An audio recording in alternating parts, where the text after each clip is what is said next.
Assalamualaikum warahmatullahi wabarakatuh. Setelah kemarin kita mengerjakan EMIS 4.0 untuk updating EMIS Madrasah Diniyah Takmiliyah tahun 2024-2025 semester ganjil di bagian menu kelembagaan, yaitu yang mencakup menu profil dan mudir pimpinan. Di video kali ini kita akan membahas mengenai menu selanjutnya, yaitu menu sarana dan prasarana. Di menu sarana dan prasarana ini memuat beberapa submenu, yaitu lahan dan gedung, dan juga perlengkapan dan alat. Kalau misalkan Bapak dan Ibu operator Madrasah Diniyah di Kecamatan Nagrak sudah melakukan updating ini di tahun ajaran sebelumnya, yaitu 2023-2024, maka ini sebetulnya sudah ada isinya ya, yaitu yang pertama misalkan kita ambil contoh lahan misalkan sudah diisi, berarti tidak usah di-updating lagi, kecuali memang ada tambahan lahan ketika misalkan perluasan ataupun ada wakaf baru untuk Madrasah Diniyah Takmiliyah itu. Yang kedua misalkan gedungnya ada yang baru, bangunan baru misalkan seperti itu, silahkan ditambahkan saja di sini. Tambah misalkan tinggal mengisi nama lahannya gedung Madrasah Diniyah, di sini kita contohkan Madrasah Diniyah Takmiliyah Al-Mujahidin kedua. Nama lahannya kita ambil di sini MDT Al-Mujahidin. Nama gedungnya gedung 2 misalkan. Jenis gedungnya adalah umum atau lainnya ya. Jumlah lantainya 1 misalkan. Kepemilikannya milik sendiri, keterangan penggunaannya mandiri. Kondisi gedung baik, tahun dibangun misalkan tahun sekarang tahun 2024. Ukuran panjangnya dalam satuan meter ya. Panjang misalkan kita ambil contoh 16 meter, sedangkan lebarnya misalkan 8,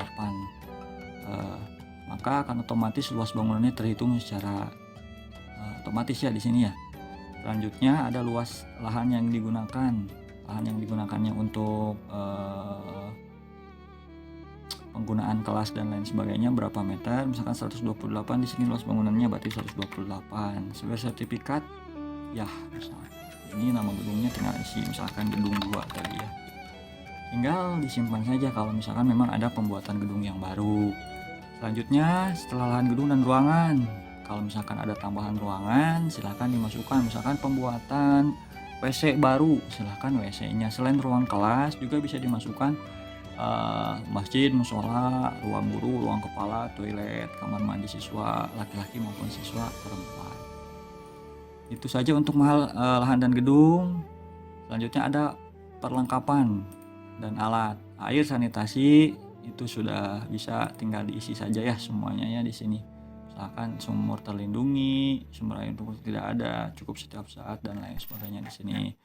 Dan seterusnya. Selanjutnya ada listrik dan internet. Listriknya dayanya berapa, sumbernya dari mana, terus internetnya kita gunakan apa, Telkom kah, Indosat kah, ataupun yang lainnya. Selanjutnya ada sarana dan prasarana di sini. Maksudnya apa sarana dan prasarana? Mungkin kalau misalkan di tahun ajaran baru ini ada tambahan untuk meja atau mebeler yang baru, kita bisa tambahkan di sini. Berarti unit sarana prasarananya meja, berarti kan meja santri. Jumlahnya berapa yang baru, jumlah rusaknya yang ada sekarang berapa, jumlah yang baiknya, jumlah rusaknya berapa, jumlah penggunaannya berarti yang dipakainya berapa, jumlah kepemilikan semuanya ada berapa. Kita contohkan di sini. Jumlah yang baik misalkan ada 5, jumlah rusak ada 2. Ada 2. Maka jumlah penggunaannya yang digunakan adalah misalkan 5. Jumlah kepemilikannya berarti ada semua ada 7 ya. Di jumlah antara yang baik dengan yang rusak, tinggal disimpan saja. Kalau misalkan sarana prasarananya ada tambahan. Kalau misalkan semuanya dihitung, ya silahkan dihitung saja berarti semuanya yang ada di sekolah atau di Madrasah Diniyah Takmiliyah Bapak dan Ibu. Itu saja untuk menu sarana dan prasarana. Kita akan lanjutkan di video selanjutnya. Terima kasih. Syukron. Wassalamualaikum warahmatullahi wabarakatuh.